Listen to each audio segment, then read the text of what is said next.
Hello and welcome back to Reading Past Midnight. I'm Ron Rutstein, your host.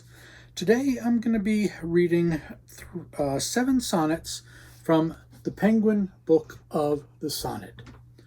500 years of a classical tradition in English.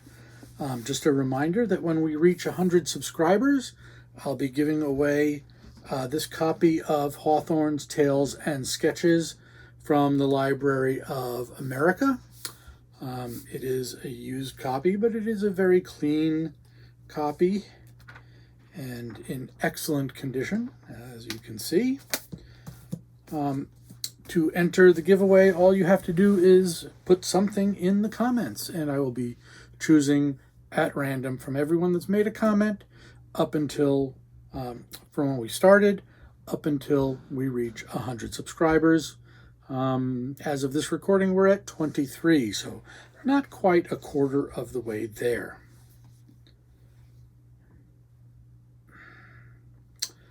The Penguin Book of the Sonnet, edited by Phyllis Levin. This is an excellent book to have around if you're someone who enjoys poetry, like I do. It's an outstanding collection, and it comes right up to modern times. You're going to find every poem in here is good. There is nothing bad that was chosen. Nice introduction discussing the history of the sonnet. And it starts with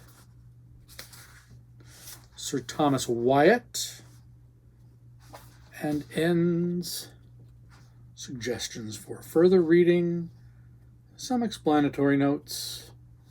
Jason Schneiderman, the disease collector, is the final sonnet. Maybe we'll read that at some point. I'm sticking with early sonnets today. These are 7 early sonnets.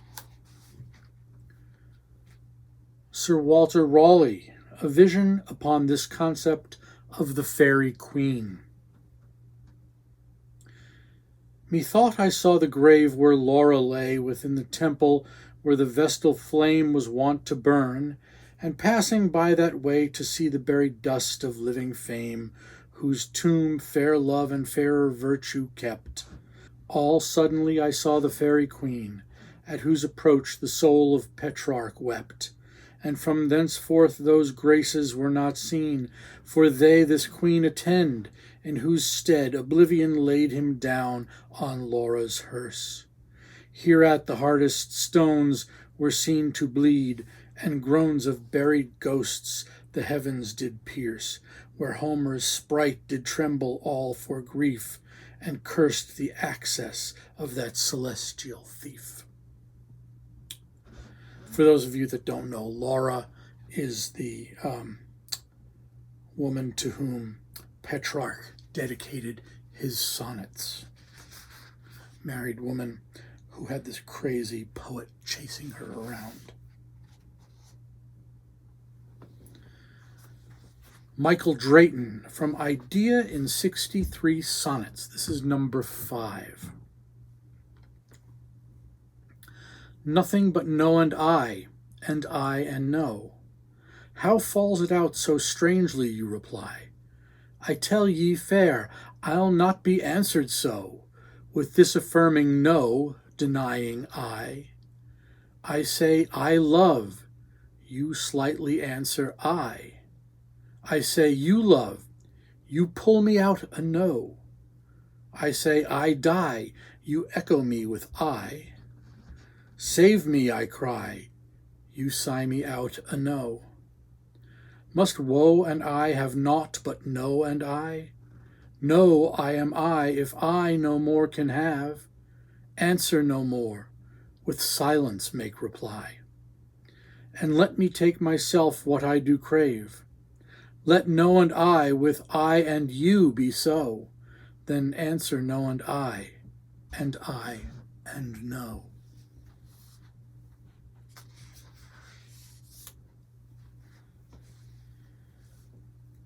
John Davies of Hereford. Some blaze the precious beauties of their loves. Some blaze the precious beauties of their loves by precious stones, and other some by flowers, some by the planets and celestial powers, or by what else their fancy best approves. Yet I by none of these will blazon mine, but only say herself, herself is like. For those similitudes I much mislike, that are much used, though they be divine. In saying she is like herself, I say she hath no like, for she is past compare. Then who aright commends this creature rare must say she is, and there of force must stay. Because by words she cannot be expressed, so say she is, and wondering, oh the rest. Throw in one by Mr. Shakespeare. Number 19. Devouring time, blunt thou the lion's paws, and make the earth devour her own sweet brood. Pluck the keen teeth from the fierce tiger's jaws, and burn the long-lived phoenix in her blood. Make glad and sorry seasons as thou fleest, and do whate'er thou wilt, swift-footed time, to the wide world and all her fading sweets. But I forbid thee one most heinous crime. Oh, carve not with thy hours my love's fair brow, nor draw no lines there with thine antique pen. Him in thy course untainted do allow, for beauty's pattern to succeeding men. Yet do thy worst, old time, despite thy wrong. My love shall in my verse ever live young. John Donne. Death, be not proud, though some have called thee mighty and dreadful, for thou art not so. For those whom thou thinkest thou dost overthrow die not, poor death, nor yet canst thou kill me. From rest and sleep, which but thy pictures be, much pleasure then from thee much more must flow, and soonest our best men with thee do go, rest of their bones and souls' delivery. Thou art slave to fate, chance, kings, and desperate men, and dost with poison, war, and sickness dwell, and poppy or charms can make us sleep as well, and better than thy stroke, why swellest thou then? One short sleep past, we wake eternally, and death shall be no more. Death, thou shalt die.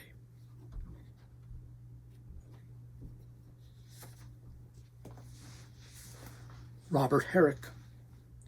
To his mistress, objecting to him neither toying nor talking. You say I love not, 'cause I do not play still with your curls and kiss the time away. You blame me, too, because I can't devise some sport to please those babies in your eyes. By love's religion, I must here confess it, the most I love when I least express it.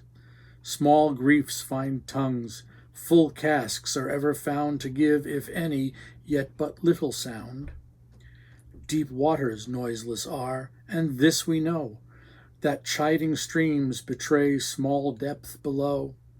So when love speechless is, she doth express a depth in love, and that depth bottomless.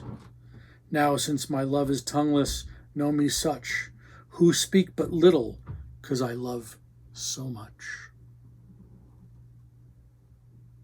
Perfect for a taciturn person like myself.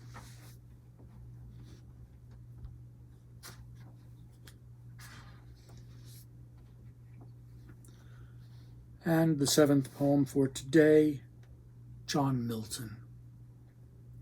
How soon hath time? How soon hath time, the subtle thief of youth, stolen on his wing my 23 year. My hasting days fly on with full career, but my late spring no bud or blossom showeth. Perhaps my semblance might deceive the truth, that I to manhood am arrived so near, and inward ripeness doth much less appear, that some more timely happy spirits endeth. Yet be it less or more, or soon or slow, it shall be still in strictest measure, even to that same lot, however mean or high, toward which time leads me, and the will of heaven. All is, if I have grace to use it so, as ever in my great taskmaster's eye. Kind of funny to hear him say how soon time has stolen his 23rd year. I'll be starting my 63rd year shortly. My 62nd didn't go so fast. It slowed down as there was a lot that happened in my 62nd year.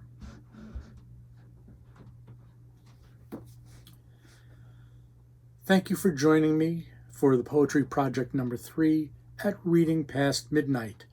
I hope you enjoyed these readings, and please help out the channel by clicking on like and subscribe. Enter the giveaway for the Hawthorne book just by putting something in the comments. You don't need to say anything if you don't want to, but feel free to let me know what you're thinking about what I'm doing here. If you want to just put a little asterisk or something to enter the contest, you can do that. And hopefully we'll get up to 100 subscribers fairly quickly. Have a wonderful July 4th as it's approaching in a day or so. By the time I get this up, it'll be the 2nd, probably. Please hit like and subscribe. Thank you very much.